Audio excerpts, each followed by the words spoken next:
Ассаламағалейкум. Армысыздар. Тікелей эфирде информ бюро сіздермен бірге Лимара Салих. Және Мақсат Толықбай, назарларыңызда бүгінгі күннің басты жаңалықтары. Кінәсіз сәбидің жазығы неде? Ақтауда баласын өлтірмек болған ана қасақаны унитазға босанған ба? Шымкенттің келіні құлдыққа түсіп жатыр. Құлдың құны қанша тұрған? Жазушылар одағының жылы креслосында 16 жыл отырған Оразалин орнынан кетсе қазақ әдебиеті өркендей ме? Ақтауда өз бетінен босанған әйел нәрестесін унитазға батырып құтылмақшы болған. Ол жүктілігін жасырған ниетте босану әпкесіне тапсырған екен. Алайда қатты қан кетуіне байланысты жедел жәрдем шақыруына тура келіпті. Жедел жеткен мамандар унитазда отырып босанған әйелді көргенде жағаларын ұстаған. Кіндігі кесілмеген нәресте унитаздың суында қалқып жатқан. Істі қолға алған дәрігерлер жаңа туылған бүлдіршін мен анасын шұғыл ауруханаға жеткізді. Босанған келіншек аяқ қолын бауырына алған соң туылған қызынан бас тартып дәрігерлерге тастап кеткен. Ол өзінің отбасылық және материалдық жағдайы төмендігінен осындай қадамға барғанын айтып ақталған. Қазіргі уақытта дүние есігін жаңа ашқан нәресте дәрігерлердің жіті қадағалауында.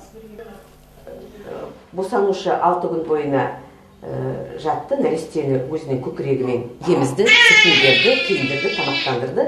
6-шы күні мен баламен нәрестені алып баратын жері жоқ деп өзінің отказ жазып кетті. Ал оңтүстік Қазақстан облысында аяғы ауыр әйелді жезөкшелікпен айналысуға мәжбүрлеген топ құрықталды. Іздеуде жүрген 19 жастағы келіншек қаладағы жалдамалы пәтерлердің бірінен табылған. Белгісіз біреулер оны алдап соғып, қарумен қорқытып, теріс жолға салса керек. Әйелдер жүрді, сосын мен айттым, бұл әйелдер не алып жүр дегенім, сол жерде қаласын жезөкшелікпен айналысасың деп маған зорлық көрсете бастады. Мен үйге қайтамын деген кезімде пышақ тағып. Бір айдан астам қамауда болған келіншекті құтқару үшін арнайы топ құрылған. Сарыағаш аудандық полициясынан жоғалған келіншектің жақындары шағымданған екен. Іздестіру шараларын барысында оның ізіне түскен полиция қалада жезөкшелер ордасына айналған пәтерден тапқан. Қарулы топ ішінде 6 айлық баласы бар әйелмен бірге бірнеше аруды осы жерде күштеп ұстаған анықталған. Олардан шолақ мылтық тәркіленген. Тергеу барысында қарулылар қыздарды күштеп жезөкшелікпен айналысатындығы белгілі болған. 19 жастағы Сарыағаш тұрғынын олар күштеп қалаға келіп, аяғы ауыр екен біле тұра тәнін сатуға мәжбүрлепті. Осы қару-жарақты олар тығып отырған стиральный машинканың ішіне, және де осы қару-жарақпен қыздарды қорқытып мәжбүрлеген жезөкшелікпен айналысуға. Және де біздің іздеуде жүрген 19 жастағы қыз 6 айда жүкті болып келген. Соны біле тұра олар осындай қылмыс жасаған. Ал Өскеменде полиция қызметкері жасөспірімді мұз астынан алып шықты. Полиция Арман Смағұлов қызметтік тапсырманы орындап жүрген сәтте жас баланың мұз бетінде велосипед теуіп жүргенін көреді. Дәл сол мезетте оның көз алдында мұз қақ жарылып, бала суға түсіп кеткен. Су астына кеткен ұлды құтқару үшін Арманға мұзды жарып 30 метрге жүзуге тура келген. Полицей баланы жағаға қарай алып шыққанда ол ес-түссіз демалмай жатқан. Және есімді баланы әрең құтқарған Смағұлов оны тез арада жан сақтау бөліміне жеткізді. Дәрігерлердің айтуынша, егер жасөспірімге дер кезінде алғашқы медициналық көмек көрсетілмегенде, оның тірі қалуы неғайбыл еді. Қазіргі таңда Женяның денсаулығы біршама жақсарған. Алайда қатты соққыдан баланың есінде ештеңе қалмапты. 16 жыл бойы жазушылар одағының жылы креслосынан түспей отырған Нұрлан Оразалиндей мәңгілік төраға бізге керек емес. Осылай деген қазақтың бір топ жазушысы бүгін бас қосып, әдебиетті қорлаумен келе жатыр деп Қазақстан жазушылар одағы басқармасының төрағасын айыптап, оның жұмысына көңілі толмайтындарын жеткізді. Бұрын біз шыдап келгенмен, биыл кейінгі кездегі Оразалиннің кейбір қылықтары шектен шығып кетті. Әдебиетті, жалпы талғамды бәрін аяққа басу, әдебиетті қорлау дәрежесіне дейін. Қабдеш Жұмаділ, Бейбіт Қойшыбай, Сағынгерей Бәйменов, Мырзан Кенжебай сынды жазушылар 16 жыл бойы еш өзгеріс жасамаған қазақ әдебиетінің дәрежесін түсірумен жүрген Нұрлан Оразалиннің қызметтен кетуін талап етеміз дейді. Жазушылардың сөзінше, Оразалин әрбір съез алдында өзіне дауыс берушілердің санын арттыру үшін түрлі әрекеттер жасап, дәрежесі жоғары Алаш сыйлығының 42 адамға негізсіз таратып жіберген. Біз өзгеріспен жаңашылықты қалаймыз деген зиялы қауым өкілдері басшылыққа адал, қиянатпен алалаудан алыс, жазушылардың қамын ойлап, жағдай жасайтын адам керек деп отыр.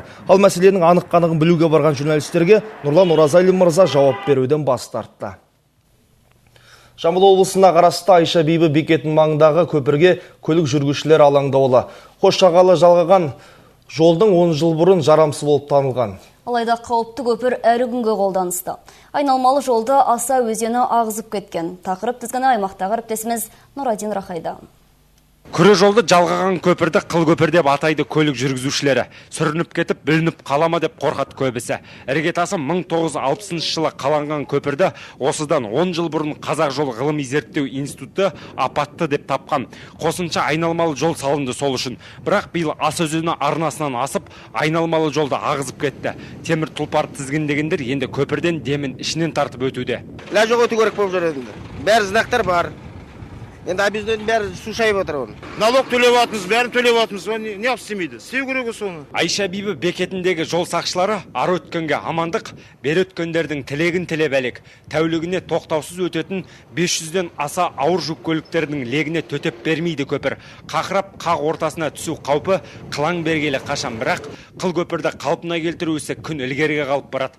Құлағалы тұрған тауға қой жаймас болар деп қынжылады жол сақшылары. Мүмкін көз алдында көлік жүргізушілері заң бұзғанмен шарасыз қалғандарына қынжылар. Массаны шектеу белгісі қойылған, бірақ қазіргі кезде республикалық маңызы бар жол болғандықтан көпірдің үстімен көптеген жүк автокөліктері өтуде. Хабарымызды жалғастырамыз. Бүгін Алматыда 100-ге жуық автобус Шымкентке шықпай қалды. Жолаушылардың жолын бөгеген басқа емес автобус жүргізушілерінің өзі. Өйткені жүргізушілер жолаушылар тасымалдаудың үкімет бекіткен қаулысына бағынғысы келмейді. Яғни олар жалақысын арнайы кассалық аппарат арқылы төлем жасауға түбегейлі қарсы. Ал несібемізден қағыламыз деп қамыққан халықты басуға Сайран автобекетінің басшылығы шыға қоймады. Салдардан ереуілдеген ел ережені түсіндіруге келген көлік бақылау инспекциясының өкілін вокзал басшысы деп қабылдап тап берді. Полицейлердің қадағалауымен өткен наразылық акциясына біздің тілшілер де куә болып қайтты. Үш қоңырдан үкілеп алғызып ет, үмітімізді ақтамады. Сайран бекетінде бас көтерген автобус жүргізушілері вокзал басшылығын ашулы. Айтуларынша бекет әкімшілігі жолаушыларға жолақыны вокзал кассасынан ғана сатып алуға жеттігін, ал жүргізушілердің жол жүру кестесіне бағынуын қатаң талап еткен. Заңдық тұрғыдан қарағанда қатесіз қағиданың жүргізушілерге жақпай қалуының өзіндік себебі бар екен. Воротах требуют деньги, туда загонять, там требуют деньги. Уже мы не знаем, что нам делать. 100 мыңға шығатын болса сумамыз. Грузымыздың ақшасымызды алады, передачымыздың ақшасы. Сонда шофер немен күн көреді? Автобус немен күн көреді? 3 адам болып қалса, 3 адам болып қалса. Мысалы, біздің шоферлардың тамағы бар. Бір автобуста 5 адам жүреміз біз. Еще мына жаққа 4 пассажиріміз бар, 9 адам. 3 адам.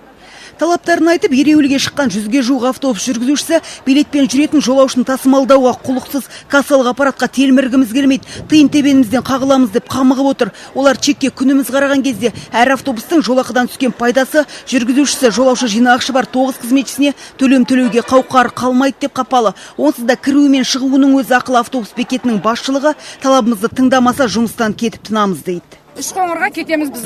Үш қоңырға кіргізген кезде бізді жалынып өздері шақырып келген осы жерге. Бізді қоймай шақырып осы жерден шығарыңдар. Автобустарын кіргізіңдер деп бізді шақырып заставить етіп істетіп, енді мінекей қайтадан бізді қуып жатыр.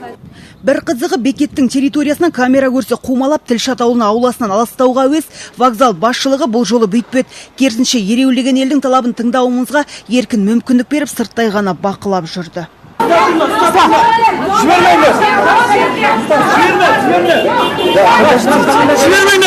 Ал ашулағайын болса ереуілдеген елге басу айтып ережені түсіндіруге келген көлік бақылау инспекциясының өкілін вокзал басшыларының бірі деп қалған болу керек, тап берді. Талаптарын да осы кісіге тыңдатып. Когда на Ушкунир всех выгнали, как вы нас умоляли? Как вы нас умоляли? А? Кто? Это вокзал должен. Говорили, что все будут для нас делать, а теперь что делаете? Организация автовокзала должна узаконить это. Мұның бәрін вокзал әкімшілігі заңдастыруы керек. Жолаушылар билетпен жүрсін десек, бұл жаңа енгізілген ереже емес. Үкімет әлдеқашан бекітіп қойған қаулы. Бұл жерде автобус жүргізушілерінде кінәсі жоқ. Тек заңдық тұрғыдан дұрыс түсіндірмеген вокзал әкімшілігі. Жолаушы тасымалдайтын автобус арнайы бекітілген кестемен жүруі, билетті кассадан алуы тиіс. Яғни күн құрғатпай алыс шақырымға аттанатын автобус жолаушыларынан түскен қаржы кассадан айналып өткен. Ендеше сайрандықтар салық салу мәселесіне де салғырт қарайды деген сөз. Бірақ бұл сауалдарымызға жауап ала алмадық. 2,5 сағат уақытымызды шығындап күтсек те жүргізушісі бас көтерген бекеттің басшысы қарасын көрсетпей қойды. Ирина Саветжанқызы, Думан Сүлейменов, Қайрат Әкімбаев, Информбюро 31 арна, Алматыдан. Қазақстандағы ең бай адам Қазақмыс компаниясының төрағасы Владимир Кимнің айлық жалақысы 35 миллион теңгеден 21 миллион теңгеге дейін төмендеді. Компанияның директорлар кеңесі төрағасының еңбекақысының бірден 14 миллионға кемуі биылғы жылы компания табысының азайғанымен байланысты екен. Кимнің жылдық жалақысы былтырғы жылы 2 миллион 800 мың доллар болса, биыл 1 миллион 700 мың долларды құрайды екен. Оның жалақысы есебіне әлеуметтік қолдау мен бонустар қоса кіріп отыр. Бұл бірнеше жыл қатарынан Forbes журналы жариялайтын миллиардерлер тізімінде ең бай қазақстандық ретінде аталып келеді. Миллиардердің жалақысының азайғаны туралы ақпаратты Business Week басылымы таратқан.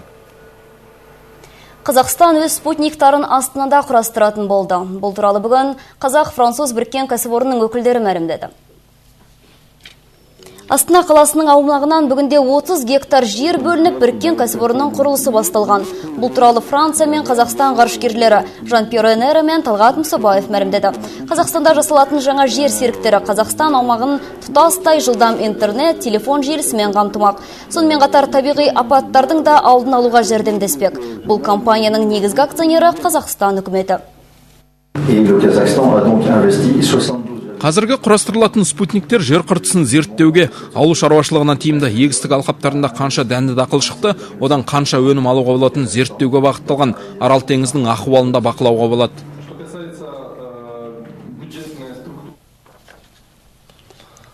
Ақтауда 16 адамнан тұратын отбасы далада қалды. Сот шешімімен олар паналап отырған баспана жарамсыз деп табылып, үйді босатыңдар деген бұйрық шыққан. Ал 9 баланы асырап отырған ата-ана перзенттерін қайда апарарын білмейді ал. Үйсіз қалған алар күндіз ұйқыдан, түнде күлкіден айырылған. Ақтаудың қақ ортасында орналасқан мына бір үй қалалық картада көрсетілмеген. Себебі 20 жыл бұрын жарамсыз деп табылған. Десекте жоқтан бар жасап, өркениеттен жұрдай болған баспананы пана етіп келген тұрғындар ең құрығанда апатты саналған үйімізді өзімізге қалдырса дейді. Қызым екінші группа инвалид. Қалам қаз 18 жаста. Мен қызымды 1,5 жыл том интернатқа бердім. Енді қазір қарап отырсам баратын жерім жоқ. Мен әкімнің де барған бәрі облыс әуезінен неден келіп комиссия жасап бәрі келіп қарап көрді. Көрге мен ешқайсынан ыржылдап шықпайды. Маған квартира жал дейді. Мен қайықтан жалдаймын. Салық жалып қалып осы жағдайын көріп, жолдасым деген араққа беріліп кетті. Ал қалалық әкімшілік өз бетімен қоныс тепкен тұрғындарға көмек көрсетуден жалтарып отыр. Біздер енді оның бәрін де түсінеміз. Бірақ енді сол адамдардың енді айтып отырмын ғой, 1700 адам тұр, олардың да жағдайы дәл осындай. Енді адам өмірі болғасын, енді өздері де жұмыс табу керек, жұмыс істеу керек. Ол біздер оларға ештеңе білмейміз деп айтқан жоқ. Бүкіл осы мемлекеттік жағынан қандай бағдарлама бар, қандай көмек бар, бәрін түсіндіріп айтып. Бір жолата баспанасыз қалған ақтаулықтар енді шатыр сатып алуға мәжбүр. Себеп біреу, ешқайда еңбектеген балалармен біреуге барып сіңіп кетуі екталай. Дәулетхан Мұратұлы, Саламат Бекбаев, Ақтау. 3 жасар Артемді ақтөбелік және алматылық аққалаттылар болмаған ісік ауруынан емдеген. Сорақысы сол қорқынышты дерттің ең соңғы сатысы деген дәрігерлер қате диагноз қойғандарын аңғармағанда. Тек шетелде өткен тексеріс барысында бүлдіршінде ісіктің болмаған анықталды. Отандық аққалаттылардың химиотерапиясынан кейін денсаулығы күрт нашарлаған бүлдіршінге қазір толық емнен өту керек. Артем, пошли гулять. Хочу. Пойдем. Пожалуйста, пошли, на улице хорошая погода. Пойдем? Ақтөбелік аққалаттылар бүлдіршіннің бойынан қауіпсіздікті анықтағалы бері 3 жасар Артем бала болып ойнаудан қалған. Жеңілдікпен баланы Алматыдағы радиология және онкология ғылыми зерттеу институтына жіберген. Алайда мұндағы мамандар бала ісіктің ең соңғы сатысында деген қорқынышты хабарды жеткізеді. Құлындарының қиналғанын көргісі келмеген ата-ана бірден бұқаралық ақпарат құралдары арқылы қаржы жинап Мәскеуге жол тартады. Қуаныштарына орай ресейлік және неміс дәрігерлері баладан қауіпті дертті таппаған. 4-ші сатысы дейді. Егер ісік мүлдем болмаса, оны қайдан алды? Ал Ақтөбе облыстық денсаулық сақтау департаментінің бастығы шетелдік дәрігерлердің ешқандай ісік таппағаны түсінікті дейді. Өйткені қорқынышты дертті отандық аққалаттылар емдеп қойған айтуынша. Москвадан Германияға қарай жіберілді. Германия осы диагноз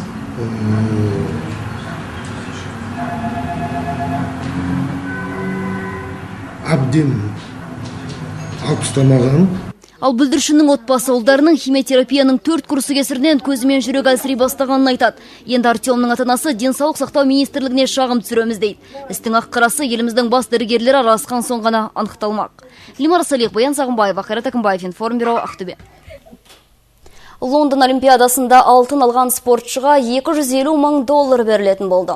Ал екінші орынға 150, үшінші орынға 75, төртінші орынға 30, бесінші орынға 10 мың ақш доллары беріледі.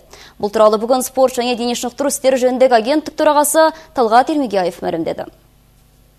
Олимпиада таяқ тастам жерде, дайындық қалай. Лондонға сонымен кімдер баратын болды? Бұл жолы кімнен жүлде күтеміз? Соңғы екі Олимпиадада 2 мәрте әйтеуір әупірімдеп жүріп 1-2 алтын алғанымыз болмаса, болжамдағы медальдардан қол үзіп келеміз. Осы жолда соны қайталап жүрмейміз бе? Қазақстанда, елімізде белгілі әлемдік ареналарда жақсы өнер көрсетіп жүрген боксшыларымызда, палуандарымызда, былайша айтқанда ауыр атлеттеріміз біздің негізінен жүлде күтетін. Солардың барлығы да қазір осындай тас түйін дайын олимпиадаға лицензияларын алып қойған.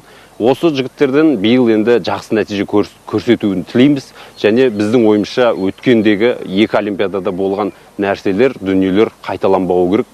Ал халықаралық додалар алдында болжам жасайтын америкалық USA Today басылым жазуынша, Лондон Олимпиадасынан Қазақстан құрамасы 6 алтынмен қайтады екен. Мұндайда тек жақсы сөз, жарым ырыс деп жақсылыққа жоруымыз жөн болар. Бұрын сонда олимпиадаларда 6 алтын алып көрмеген Қазақстан үшін бұл болжам аспандағы айға қол созғанмен бірдей болып көрінер. Бірақ үкіметтің дәмесі одан да жоғары. Спорт сарапшыларының пікірі басқа болғанмен.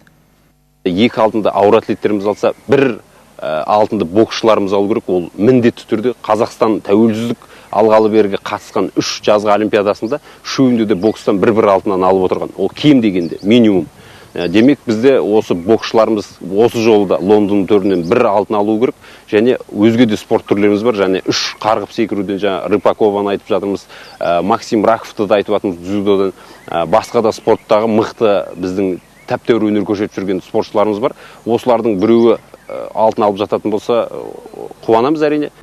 Бұрын боксшылардан аса төк жүлде күтетін қазақ жанкүйері қазір Зілтемірдің қос дөңгелегіне үмітпен қарап отыр. Егер Илей бұл жол алтыннан алқа тағынып, елдің мерейін тағы бір асқақтатса, қазақ тарихында тұңғыш рет 2 дүркін олимпиада чемпион атанады. Айта кетейік, әзірге Қазақстан құрама командасының олимпиадаға алған жолдамалар саны 50-ден әзер асып тұр. Мақсат Толықбай, Алмас Бестенбек, Информбюро.